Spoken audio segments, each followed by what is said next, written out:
We're going to be considering this question 17 out of Gunning's An Introduction to Analysis, which is on linear algebra. It reads as follows. If t from Fn to Fn is a linear transformation such that the kernel of t is equal to the image of t, show that n must be an even number. Find an example of such a mapping. Take a couple seconds to try this out for yourself. Then we'll give you some hints, then we'll get on with the proof.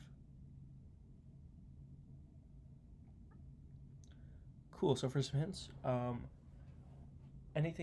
we should try to use some theorems we know about kernels and images, and we should try to do some arguments there. And then for an example, try to think about the easiest. So if we want to choose n being even, the natural f to the n we should choose is maybe R2. We want to find an example on R2 such that the kernel is equal to the image.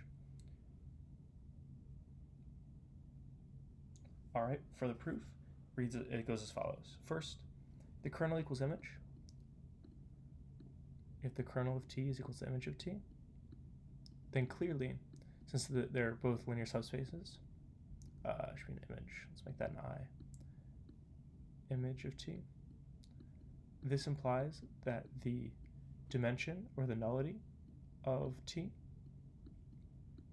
is equal to the dimension of the image of t is the rank of t. And then, of course, we're going to use our favorite theorem from linear algebra, which is the rank nullity theorem, which says that the rank plus the nullity is equal to the dimension of our domain. So in this case, dimension of f to the n,